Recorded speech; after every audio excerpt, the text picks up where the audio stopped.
Buenas tardes. Si les parece, vamos a ser puntuales y empezar en el horario. Es una de las cosas que tratamos en Libertad y Progreso y en SEADE de empezar a cambiar cosas en Argentina, empezando por nosotros mismos. Además ya está completa la sala, lo cual demuestra la importancia que tiene el momento. Esto lo hicimos muy rápido, gracias a una iniciativa de Ana Caprat. Ahora está por aquí.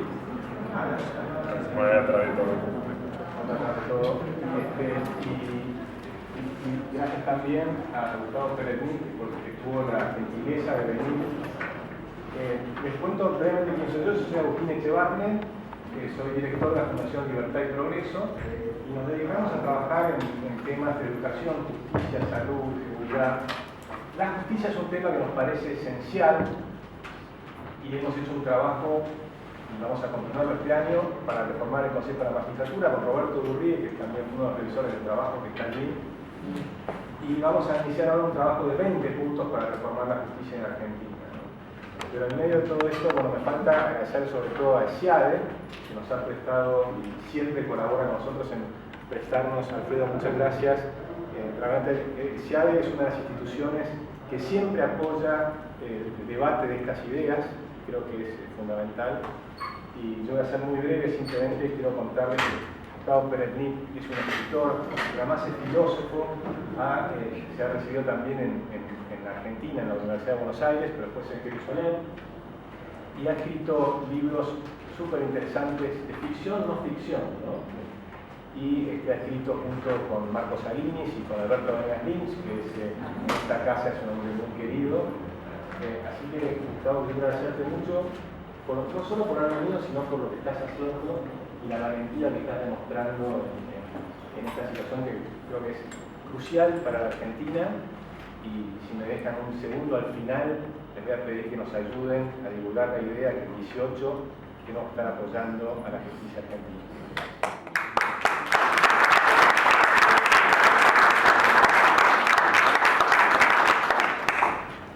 Teniendo en cuenta que me informo de lo que significa la Universidad de SEADE como un baluarte del liberalismo en el país, me siento en casa, y le quiero agradecer a Agustín Echevarne, director de la Fundación Libertad y Progreso, que es otro baluarte del liberalismo en el país, que me siento en muy buenas manos, y les agradezco haberse acercado. Nadie presentó el tema, y supongo que porque se impone, pero porque tienen demasiada confianza en que lo que vaya a decir va a ser relevante de cualquier modo. Y le quiero agradecer a Ana Caprat, que es la que tomó la iniciativa con tanta velocidad. Me imaginé que iba a venir muy poca gente. Vuestra valentía también es encomiable, porque requiere de acciones urgentes y osadas. La crisis, el punto de inflexión porque está pasando la Argentina. Como no me impusieron ningún tema, y todo lo que se decía es que iba a hablar de mi querido amigo el fiscal Alberto Nisman, voy a empezar por él y después lo voy a extrapolar a lo que él nunca me habría permitido hacer, a las grandes ideas, porque una de las características de Alberto, y intentar reflejarla en Matar sin que se note, me bajaba a tierra constantemente mientras yo escribía esta crónica novelada sobre su vida y obra, que es básicamente el tema del libro. Sí, déjame interrumpir un segundito. El libro lo tenemos aquí para que lo quiera comprar. Y yo lo acabo de hacer así. Por Agustín fue la primera vez que me sentó aquí, apenas estaba charlando conmigo, ya cayó el primer vendedor, me hizo sentir muy mal, no hay forma de detener. De todos modos, al escribir el libro, no me faltaban ideas sobre lo que estaba ocurriendo en el mundo, lo que significó el atentado a la AMIA en 1994 desde el punto de vista de la geopolítica internacional. Y cuando las planteaban en términos a veces ampulosos de la Tercera Guerra Mundial en la que estamos sumidos o similares, una de las características de Alberto era siempre decirme: mira, vos filosofá todo lo que quieras, a mí estas cosas no me mueven, estas cosas son las grandes ideas. Yo soy un hombre de pruebas, hablo en términos de pruebas y traigo pruebas. Las conclusiones ideológicas te las dejo para vos. Y en ese sentido aprendí muchísimo porque me doy cuenta de que especialmente los enemigos de Alberto Nisman son los que constantemente se escapan de las pruebas. Ellos siempre van a traer grandes entelequias y acusaciones y sinarquías y conspiraciones, pero en ningún caso pueden discutir claramente lo que es la lista de pruebas que en mi libro he presentado, tomadas directamente de Alberto, sobre lo que ha ocurrido. Entonces en esto les diría, me desvío un poco de la línea que aprendí de mi querido amigo Alberto Nisman, porque voy a hablar de ideas. Él me enseñó un término que es judicializable, que quería decir, si vos no tenés todas las pruebas necesarias para presentar lo que estás diciendo frente a una corte, con todas las demandas del caso, hacelo a un lado, no lo incluyas en el libro, no lo menciones, yo me baso en lo judicializable. Y yo aquí, como ustedes quieren compartir también ideas que perfectamente podemos después intercambiar, no voy a ser tan judicializable, me voy a exceder en la presentación. Pero en algo sí voy a ser fidelísimo al legado de Alberto Nisman. Y él era un hombre que sabía siempre empezar separando la paja del trigo. El heno sí, la paja del trigo. La paja del trigo. Sacar lo subalterno, lo que confunde, lo menor, lo que no es el tema, y no permitir que ese sea el foco central de lo que están hablando. Concretamente, cuando la obra de su vida, que fue revelar en todos sus detalles el atentado contra la AMIA en 1994, porque aquí hago un pequeño paréntesis, empiezo por él. Cuando escuchen a alguien decir, ojalá algún día se sepa lo que ocurrió, qué trabado, qué mal, nunca se sabe, corríjanlo inmediatamente. El atentado a la AMIA se sabe todo. ¿Quién lo financió? ¿Quién lo perpetró? ¿Dónde lo prepararon? ¿Quién lo mandó? ¿Quién fue el suicida? ¿Qué utilizó? Y todo esto lo sabemos gracias a Alberto Nisman. Si no hubiera sido por él, todavía podríamos estar diciendo ojalá algún día se sepa. Lo que cabe decir es ojalá algún día se haga justicia, pero ese es otro tema. Se sabe quiénes son los perpetradores son protegidos por el Estado terrorista de Irán que tomó la iniciativa para hacer este atentado y algún día podrán ser juzgados o no. El trabajo de Alberto ya es elogiable desde haber demostrado lo que ocurrió, haber sido el que gestionó y logró que Interpol no solamente aprobara esta investigación y emitiera las alertas rojas contra los perpetradores, sino que empujara a la justicia argentina a un nivel de jerarquía que no había tenido o que había perdido en ese momento. Entonces, ¿en qué sentido este tema de la paja del trigo era tan importante para el atentado de la AMIA? Porque empezaron a haber todo tipo de teorizaciones a medida que avanzaba la investigación sobre que hubo una ambulancia que era trucha, que lo estaba manejando alguien que era falso, y que había habido una foja que faltaba en un legajo, y que había dos policías que estaban ausentes y uno que se puso contento porque hubo atentado, y toda una retahíla de detalles menores que alejaban el punto principal, que es aquí hay un Estado que prácticamente le ha declarado la guerra a la Argentina. Argentina, siempre digo, va a entrar en la historia, en el libro Guinness de Records, de que es el único país que fue víctima de 2 ataques terroristas en el medio de su ciudad capital y nunca rompió relaciones con el país que perpetró los ataques de acuerdo con la justicia argentina. Y yo no soy belicista en lo más mínimo, no estoy diciendo que Argentina debería declararle la guerra a Irán, pero los buenos modales indican que por lo menos romper relaciones diplomáticas, ni siquiera habría que romper relaciones comerciales, tampoco soy ingenuo, pero relaciones diplomáticas, mantener con un país que puso 2 bombas en la Argentina, demostrado por la justicia argentina, esto no es una opinión, es lo que ha sido demostrado, me parece un exceso. Con todo, no era un exceso al parecer de Alberto, y ustedes saben por qué. Porque cuando yo le planteaba esto, él me decía, yo no me meto en estos temas, yo no me meto en cuestiones políticas, como hizo en sus últimas declaraciones antes del asesinato. Argentina tiene derecho, el gobierno argentino tiene derecho a restablecer relaciones con Irán e incluso a tratar de priorizar sus intereses comerciales por cuestiones morales y geopolíticas, como quieran llamarlo. a lo que no tiene ningún derecho, ningún Estado, es a eliminar la justicia de su propio país. El Poder Ejecutivo no tiene soberanía sobre la justicia del país y decir, bueno, todos estos culpables ya no son más culpables porque a nosotros nos conviene vender trigo.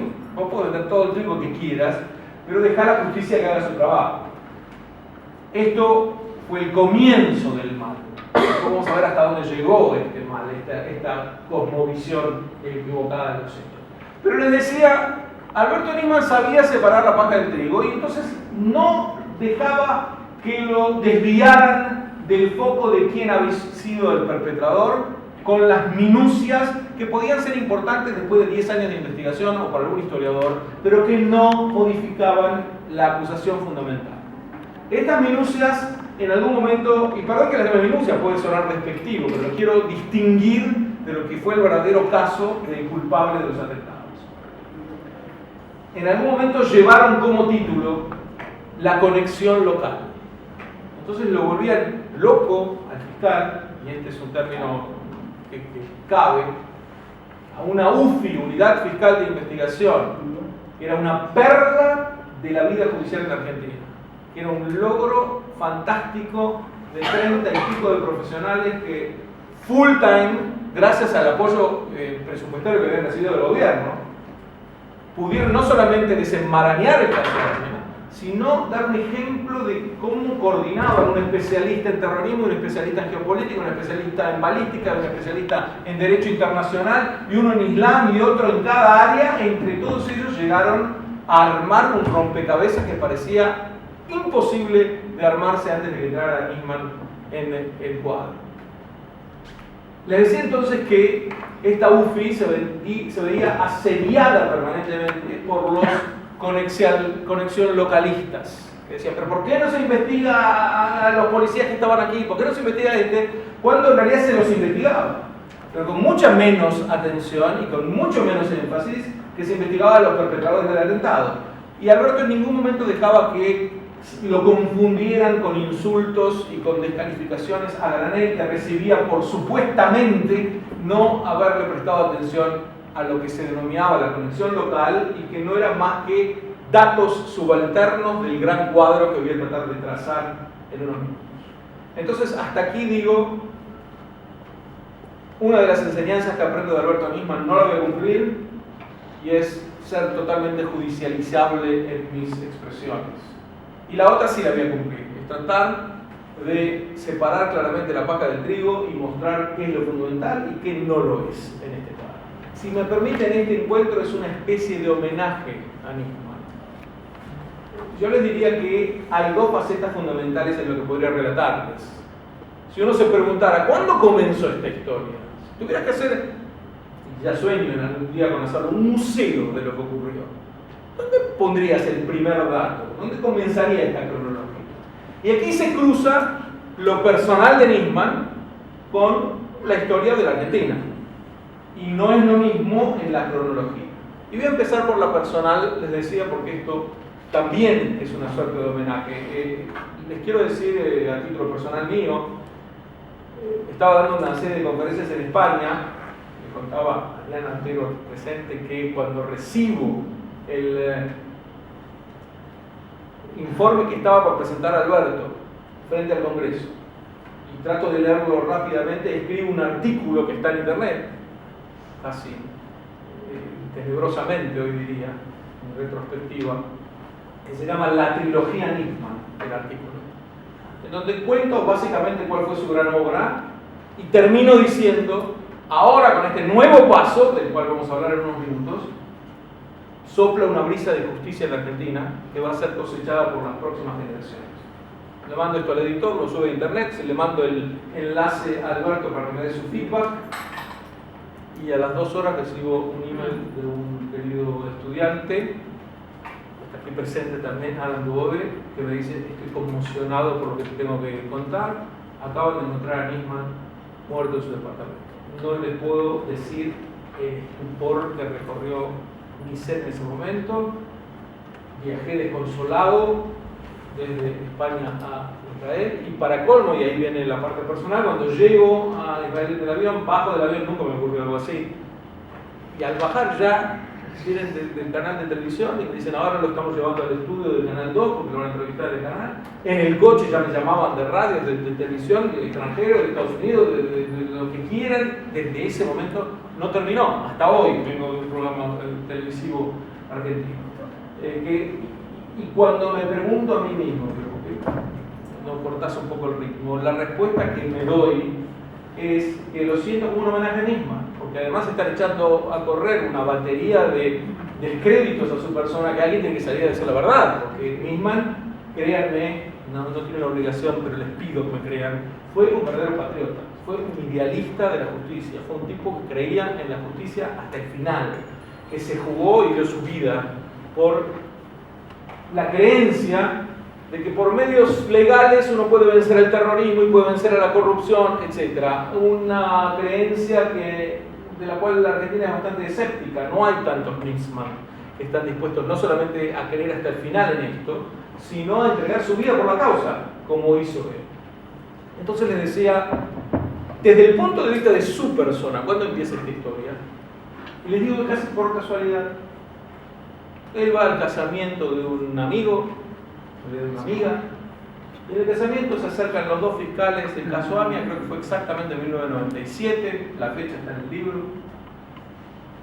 y le preguntan, uno de ellos, ¿te animas a sumarte al equipo en medio de la fiesta?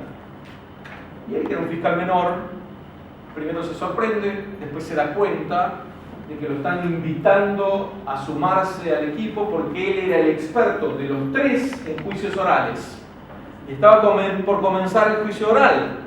Había terminado la etapa de instrucción, si hay algún abogado aquí que me corrija. Terminada la etapa de instrucción, comenzaba el juicio oral, hay que tener mucha experiencia, como diría Juan Argentino, mucha cancha en juicios orales para asumirlo. Los otros dos entendieron que no eran expertos en el tema, le preguntan a Nisman si está dispuesto, y él, entusiasmadísimo, el caso AMI estaba cobrando mucho prestigio, y dice, por supuesto que quiero sumarme. Claro, ¿cuándo se lo propusieron? Creyeron que Nisman pasaba a ser un sello de goma que iba más o menos a clausurar el tema como estaba, porque el juicio oral era un juicio contra algunos policías corruptos de la policía bonaerense que supuestamente ellos habían hecho el atentado. Y cuando comienza el juicio oral, testigo tras testigo, Nisman empieza a darse cuenta de que esto es absolutamente un fraude, que los policías podían ser todos los corruptos que no quieran, pero no tenían nada que ver con el atentado. Y que había no solamente aquí una fabricación maléfica de culpables que no lo eran, sino que detrás había un plan. El juicio oral le fue mostrando lentamente que todo era una farsa, que los culpables no eran culpables y que había un culpable detrás al que se estaba queriendo proteger. ¿Cómo puede reaccionar un hombre joven que está comenzando una nueva carrera en su vida ante una circunstancia así? Y aquí, yo lo llamo a veces, le toca la varita mágica que lo transforma. Aquí tuve ayer un encuentro con la madre de él y le preguntaba, ¿vos coincidís conmigo que hago una metamorfosis? Y la respuesta muy maternal fue, no, para mí fue siempre primo Alberto y muy fácil. Claro, yo no lo conocía antes, pero les puedo decir que por las entrevistas interminables que tuve con él, hubo un antes y después. Él empieza a entender, la vida tiene sentido. Yo ahora tengo una misión, no se trata de, a mí aquí me han puesto providencialmente, yo tengo aquí que cumplir esto hasta el final. Empieza a sentir cada vez que no va a detenerse por nada. Una frase que citaba a veces, esta frase no se la conté a la madre ayer, fue, si yo tengo que meter presa a mi mamá, la meto presa. Y esta idea era, a mí no me van a detener, no me pusieron, me habrán puesto aquí para hacer un sello de goma, pero es lo último que voy a hacer. Y entonces, contra toda expectativa, él uno por uno empieza a voltear a los testigos y empieza a voltear a los legajos y empieza a voltear a todo el mundo y deja libres a todos los que habían sido acusados para empezar de cero. Las asociaciones de familiares de las víctimas del atentado no lo entendieron. Desde ese momento ya hubo un semidivorcio para con Nisman. Ya en ese momento le dijeron, pero ¿cómo este escándalo? ¿Cómo vas a dejar libres a esta gente? Ni siquiera vas a apelar, etcétera. No había nada que apelar. No había que dejar libres a ningún culpable. era el comienzo de revelar la verdadera historia. Pero claro, 10 años después del atentado, ¿cómo vas a revelar la verdadera historia? ¿Pero quién te crees que sos, Alberto Nisman? Están los testigos comprados, están los videos robados, las escuchas telefónicas desaparecieron, ya no hay casi material en que te vas a basar, y vos querés reconstruir un atentado que hubo hace 10 años. Esta pregunta no se la hizo nadie más que su propia conciencia, y la respuesta fue contundente: exactamente, para eso estoy aquí. Les hago corta la historia, y es que los otros dos fiscales después desaparecieron, y el juez fue separado de su cargo, y él fue quedando solo en esta lucha, lo que de alguna manera, yo diría inconscientemente, le iba confirmando que esta era la misión de su vida. Él tiene que estar solo contra la corriente. Y para mirar la historia desde el final, poder avanzar un poco en los aspectos históricos, diría, mostró haber estado en lo cierto desde el comienzo. Hoy en día, Nisman, con la UFI, se hizo cargo. Estoy salteando algunos datos porque es imposible contarlo todo, pero cuando se crea la UFI, la Unidad Fiscal de Investigación del caso AMIA, que es una especie de fiscalía ad hoc, cuando se crea y Nisman es el responsable de ella, comienza una investigación ciclópea. Claro, empieza a aparecer el Excalibur en la Argentina, llega, que es una máquina de rastreo que usan los espías hoy en día. En el libro la describo bien, ya me olvidé exactamente cómo funciona, pero es un programa que una vez que uno mete un nombre puede saber hasta la tarjeta de crédito cuando lo utilizó, el último viaje que hizo, que lo contribuyó todo de una persona a través de un programa muy sofisticado de información. Les digo que, para que ejemplifico con el Excalibur, que los métodos tecnológicos con los que contaba la UFI eran de mucho valor. Nisman reconstruyó todos los hechos, pero como bien me enseñaba a mí y yo les transmití a ustedes, no con grandes teorías, sino con pruebas. Hay un capítulo de mi libro que se llama Interludio Lógico, y es el discutir este tema en la traigo algunas cuestiones de filosofía, la deducción y la inducción, pero lo fundamental, no se dejen confundir con grandes teorizaciones cuando no hay una prueba detrás. Hay gente que ya sabe quién es el culpable de todo en este planeta y empieza decretando quién es el culpable y después busca aquello que justifique su acusación. Esto era el opuesto de Nisman. Él, hasta que no llegaba a la prueba concreta, no empezaba ni siquiera a pasar al paso adicional. Una vez que está reconstruido lo que ocurrió en el atentado, Irán es llevado a las cortes internacionales, se desvela esta red del terror, y esto es en el año 2006, concretamente el 23 de octubre del 2006, un dictamen de 802 páginas que es una perla de la historia del derecho en la Argentina. Nadie lee un dictamen de 802 páginas, sobre todo un dictamen legal aburridísimo, frío, y por eso la novela vino de alguna manera a novelizar lo que cuenta el dictamen. Pero el paso adicional lo da en el 2013, en donde muestra en otro dictamen no solamente que Irán perpetró los atentados en la Argentina, sino que es la cabeza de una red de terror internacional que mantiene a células dormidas en muchos países latinoamericanos, y que el único motivo por el cual estas células están dormidas, perdonen la idealización, es gracias a Nisman. Y si no hubiera sido por él que puso el foco en la culpabilidad de Irán, los iraníes hubieran sido más descuidados en la continuación de sus fechorías. Pero ahora están mucho más revisados y controlados, entonces no pueden poner en movimiento a las células dormidas en otros países. Hasta aquí el aporte de Nisman fue colosal. Pero en el 2015 dio otro paso. Y este próximo paso ya era mucho más peligroso.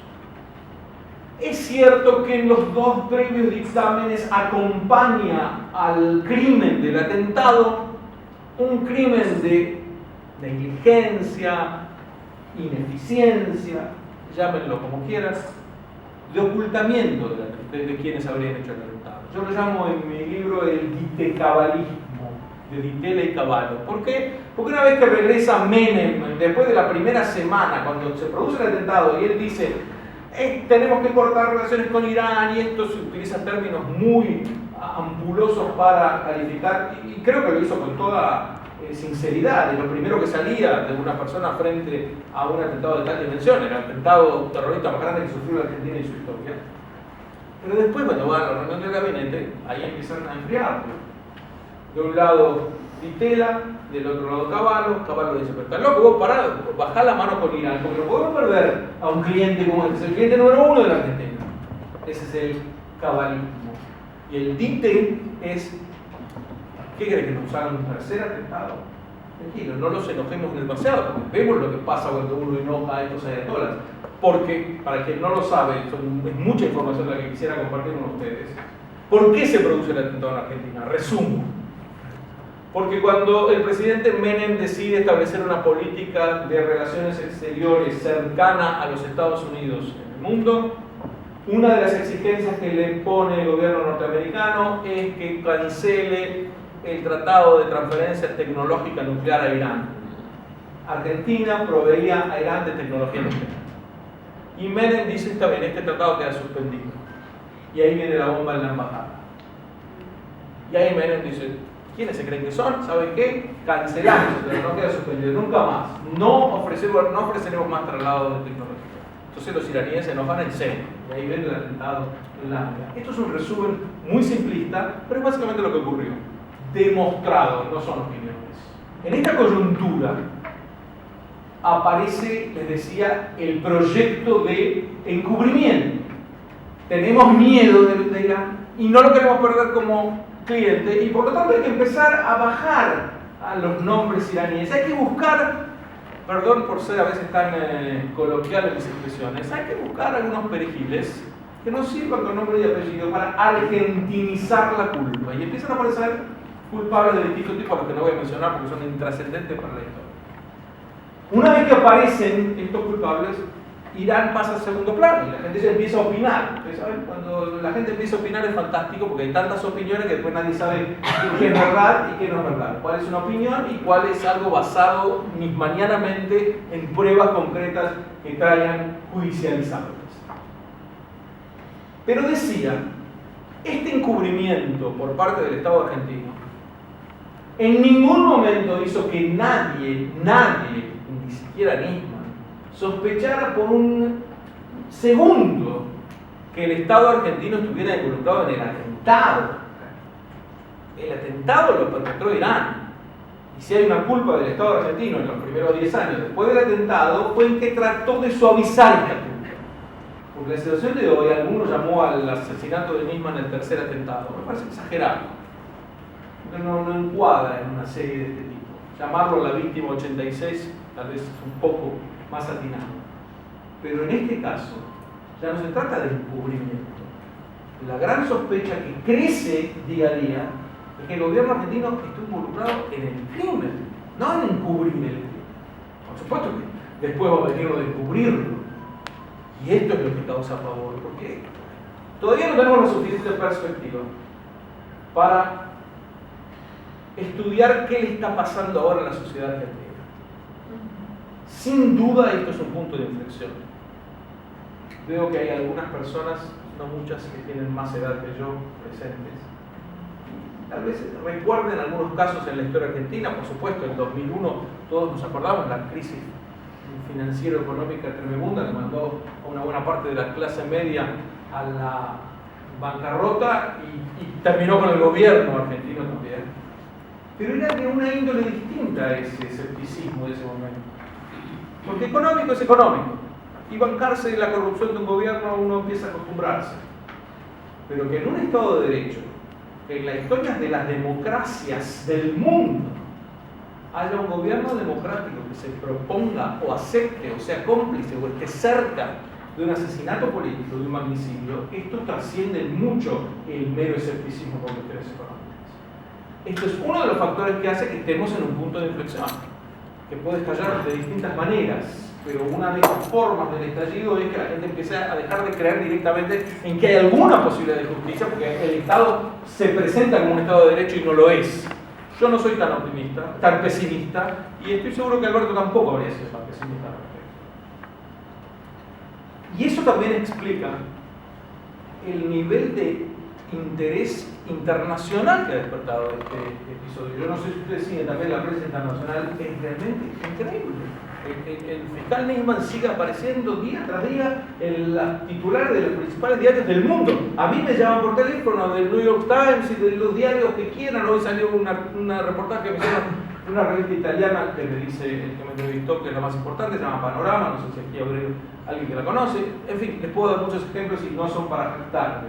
Es para mostrarles que este caso está haciendo historia argentina sin que nos demos cuenta. Está cambiando la percepción del país en el exterior y aquí, e insisto, no tenemos la suficiente perspectiva para saber por qué.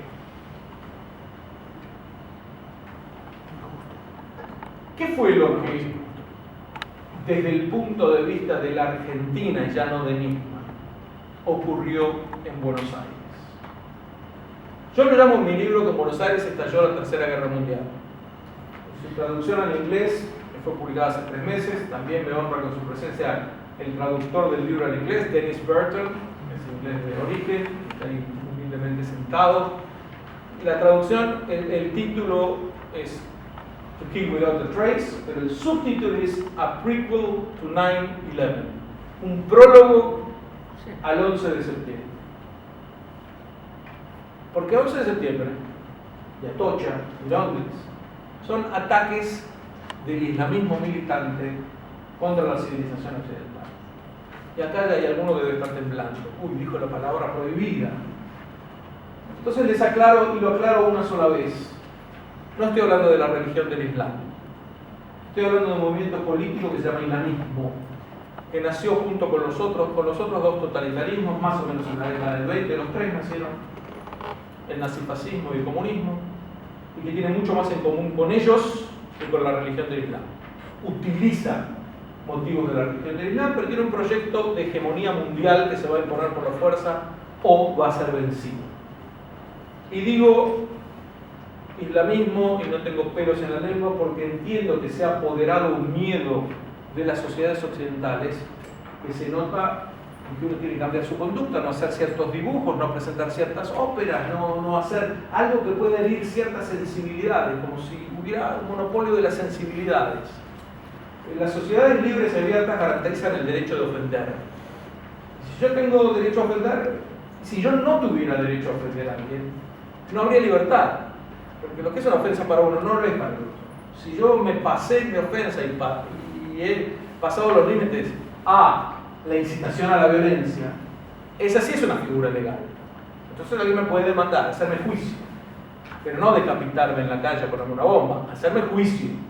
Si él siente que lo que yo he hecho es violar la ley, puede hacerme juicio. Y si le parece que hay una ley, no hay ley que defienda suficientemente sus sensibilidades, puede promover que haya una ley en ese sentido. Pero estas son las reglas del juego en el mundo civilizado. Entonces, estos miedos de que el Papa anterior tiene que pedir 3 veces perdón porque dijo un discurso en donde podía estar acusando y se entendiera que todo lo que dijo fue que la religión no puede imponerse por la fuerza y tuvo que pedir 2 veces perdón por hacerlo. O cada vez que alguien dice el nombre religión del Islam tiene que agregar inmediatamente que es una religión de paz. Uno puede hablar del cristianismo, del budismo, del judaísmo, del sintoísmo sin decir nada. Pero si dice Islam, que quede claro para no herir sensibilidad que es una religión de paz. Bueno, yo no lo voy a decir, no me parece una religión más de paz que otras religiones. Y estoy profundamente decepcionado porque los grandes líderes del Islam no se sienten escandalizados por lo que se está haciendo en su nombre. Y por supuesto que no creo que la mayoría de los musulmanes sean terroristas. En lo más mínimo creo esto. En esa guerra, y aquí vengo al caso de Amián y a la obra de Roberto Nisman, la Argentina tiene un rol más protagónico del que suponíamos. Porque la guerra, el intento de destruir Occidente, comenzó aquí. Por eso, a prequel to 9/11. Por eso, un prólogo al 11 de septiembre. Porque el 11 de septiembre fue mucho más grande en la cantidad de muertos y en su impacto mundial. Pero en la AMIA ya se había producido y es un atentado no muy distinto. Ahora, ¿por qué contra la AMIA? Yo les expliqué por qué contra la Argentina. ¿Por qué justamente contra la AMIA? Y aquí hay otro de mis temas. Yo lo denomino la judeofobia en vez de antisemitismo. No voy a cansarlos con por qué está escrito, está en internet. Pero antisemitismo es un término que confunde, es equívoco. Judiofobia tampoco es perfecto, pero bastante más preciso. El odio contra los judíos. Ustedes sabrán que en París hubo un atentado hace muy poco. Bueno, saben mal, porque hubo dos. Todo el mundo nos habla del atentado, hubo dos atentados. Uno contra una revista y otro contra un supermercado donde compraron judíos. Dije el otro día supermercado judío, alguien me vino a corregir, no sé lo bien, creo que el término está bien, pero en fin, para que es un purista del lenguaje a lo mejor no sea perfecto. ¿Y por qué contra el supermercado judío?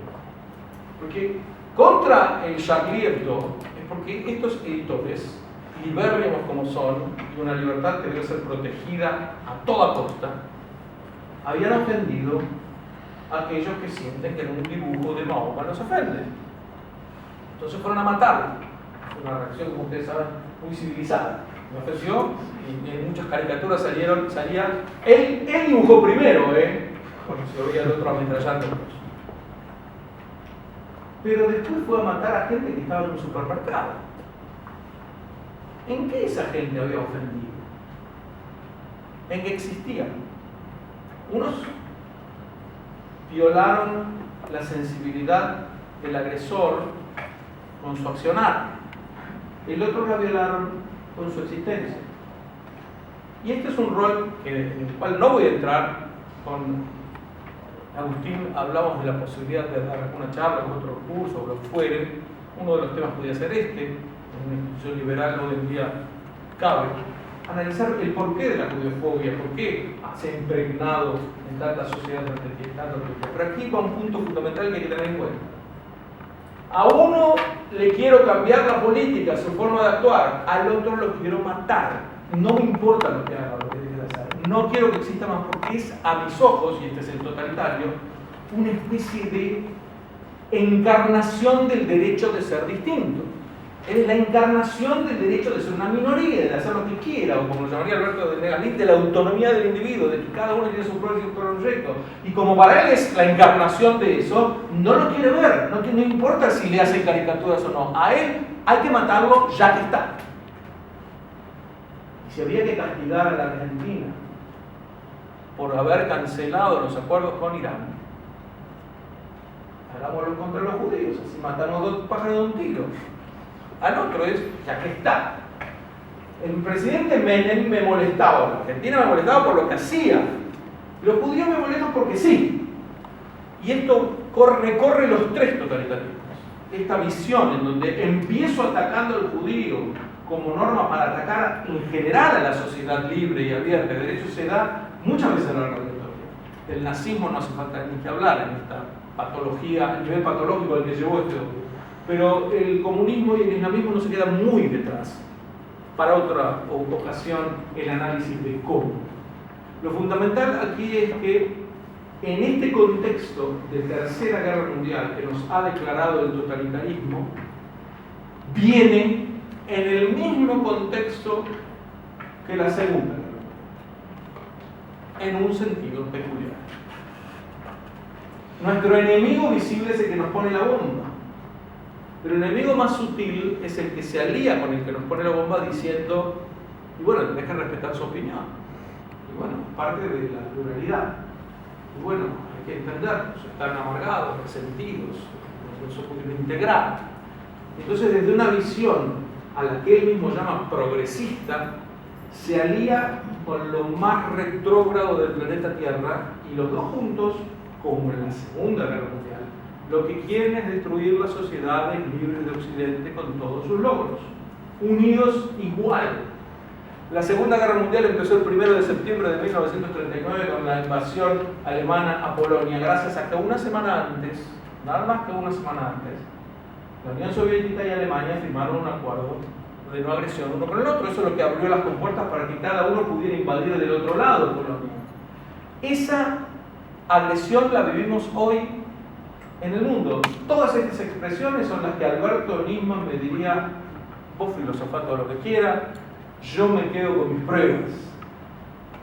Y por eso supero ese esquema y paso a filosofar porque me lo permitía. Ustedes sabrán en cuanto recibir y no mi pronunciamiento al respecto.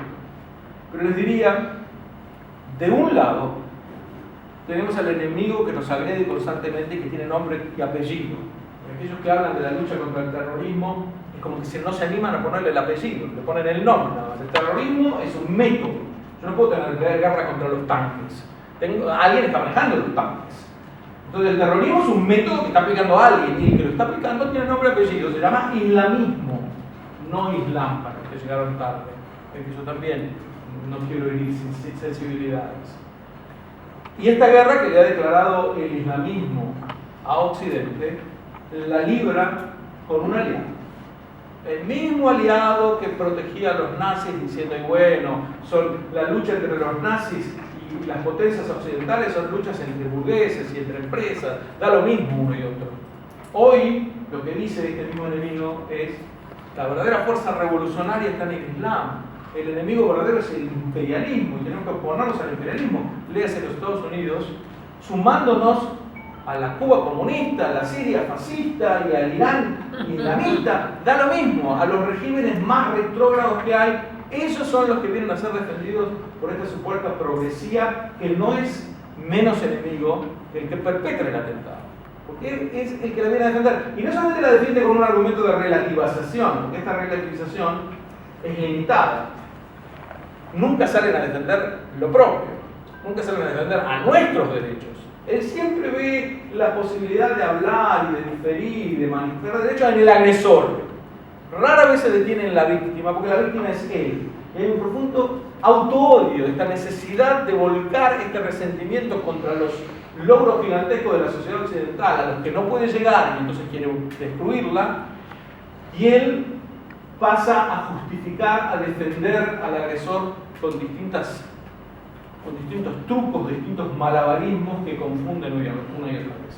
Cuando se produjo el asesinato, que nos dejó a todos tan conmovidos, inmediatamente la circunspección presidencial, en vez de decir cuánto lo lamentamos, nos ponemos a disposición de la justicia para que haga lo suyo, dijo suicidio, suicidio, suicidio.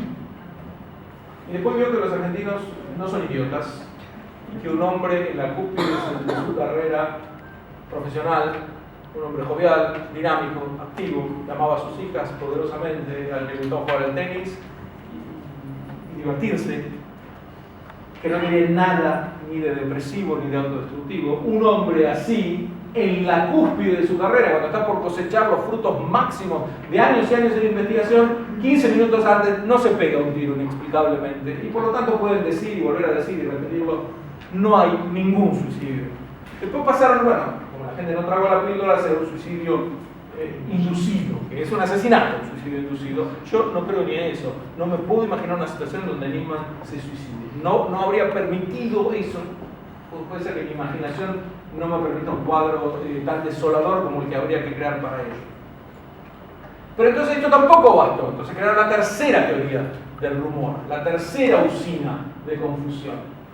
Y bueno, ya que estamos, saquemos provecho, pongamos nosotros como la víctima. La víctima del magnicidio fue la presidenta argentina, porque en realidad lo hizo un sector del servicio de inteligencia, que era el más profesional que tenía la Argentina, un verdadero servicio de inteligencia que trabajaba con Nisman y que proveía de la información, del cual Nisman solamente me emitió elogios cuando pudo hablar de él. Ellos, los que lo querían, los que trabajaron con él, lo mataron, porque claro, hay un objetivo más importante que el asesinato de un amigo, y es que había que incomodar a la presidenta. Incomodar a la presidenta porque después de todo hace unos años echó a algunos miembros del servicio de inteligencia y estos vengándose en una confusión tal que no sé, es infantil siquiera considerar. Esto no quiere decir que yo sepa quién mató a Alberto, y lamentablemente no tenemos a Alberto que podría decirlo, porque él sí, mañanamente se hubiera impuesto, yo voy a llegar hasta el final, y ya saben a quién estaba dispuesto a meter preso, y a quién tengo que investigar, y a dónde tengo que ir, y si se toma esto como misión, llegaba, como llegó con el caso Ángel. Pero no lo tenemos, y gente de su agallas y de su osadía y de su perseverancia no abunda en este mundo. Pero lo que es importante destacar es que esta usina de confusión tiene un objetivo, y es que todo el mundo opine. Yo creo que fue así, yo creo que fue así, y si le pasaron, que no habrá habido una relación morbosa entre él y la computación, y que se lo arrojar y arrojar todas mentiritas una tras otra, cada uno va a repetir la que quiera, todos opinaron, y cuando hay 1000 opiniones sobre algo, la conclusión es nadie sabe, nadie supo, nadie sabrá, el caso queda enterrado. Espero que esto no sea así, soy bastante escéptico con respecto a las posibilidades de que algún día se sepa, pero les diría, celebremos en cuanto al caso AMIA que hubo en la Argentina un patriota que se llamó Alberto Nisman que nos permitió que se sepa. No se hizo justicia porque los asesinos están protegidos, pero se sabe. Y lamentemos que este patriota argentino que de héroe pasó a ser un mártir, no está acompañándonos para enseñarnos quién fue en este caso y no permitir que una batería de mentiras confunda la opinión pública una y otra vez. Muchas gracias.